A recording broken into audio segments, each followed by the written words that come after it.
નમસ્કાર, આપ જોઈ રહ્યા છો સ્પાર્ક ટુડે ન્યૂઝ। છોટા ઉદેપુરમાં તેજગઢના હરદાસપુરા ગામે બોરિંગમાંથી ગરમ પાણી નીકળે છે।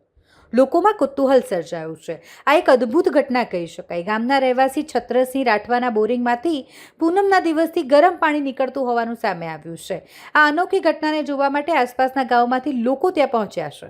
સામાન્ય રીતે બોરિંગમાંથી સામાન્ય તાપમાનનું પાણી નીકળે, પરંતુ અહીં ગરમ પાણી નીકળતા લોકોમાં આશ્ચર્ય જોવા મળી રહ્યું છે। આ ઘટનાની વધુ તપાસ કરવા માટે ગામના તલાટી કમ મંત્રીનો સંપર્ક કરવામાં આવ્યો અને તેમણે પણ પ્રાથમિક માહિતીના આધારે જણાવ્યું કે બોરિંગમાંથી ગરમ પાણી નીકળવાની ઘટના સાચી છે। જો કે ગરમ પાણી નીકળવાનું ચોક્કસ કારણ જાણવા માટે સંબંધિત વિભાગ અને નિષ્ણાંતો દ્વારા વૈજ્ઞાનિક તપાસ કરવામાં આવે તે જરૂરી છે। હાલ આ ઘટના સમગ્ર તેજગઢ પંથકમાં ચર્ચાનો વિષય બની ગઈ છે અને લોકોમાં પણ આ અંગે ભારે ઉત્સુકતા જોવા મળી રહી છે। છોટાઉદેપુર જિલ્લાના છોટાઉદેપુર તાલુકાના તેજગઢ ગ્રામ પંચાયતના હરદાસપુર ફરિયા ફાટકની બાજુમાં આવેલ મકાન જે રાઠવા રમણભાઈ રાયસિંહભાઈ ના ઘરની બાજુમાં મિનીબો ટાંકી જે 10-12 વર્ષથી બનાવેલ છે, એમાં કાલ સવારે અમને માહિતી મળી કે ગરમ પાણી નીકળે છે બોરમાં। તો ચકાસણી કરતા સરપંચશ્રી અને હું તેજગઢ તલાટી કમ મંત્રી અમે સાથે જઈને તપાસ કરી તો ગરમ પાણી નીકળ્યું। પાણી એ લગભગ 10 થી 15 મિનિટ ગરમ પાણી રહ્યું, પછી થોડી વાર બંધ કર્યું, ફરીથી ચાલુ કરવાથી ફરી પાણી ગરમ નીકળ્યું। તો ચકાસણી કરતા એમ કે ઉપલા અધિકારીને જાણ કરી છે આજે,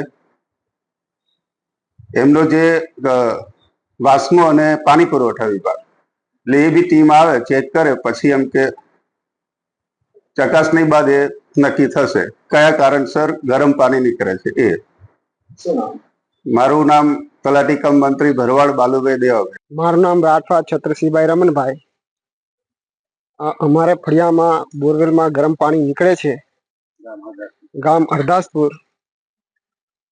અને સરપંચને અને તલાટીને જાણ કરી છે।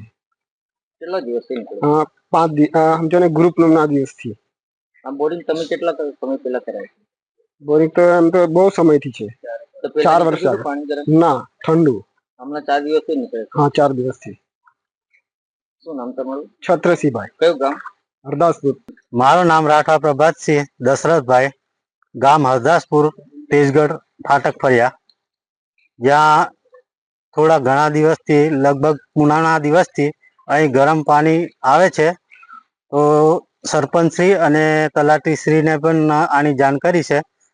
તો આગળ આ સમાચાર વાળા આવ્યા છે।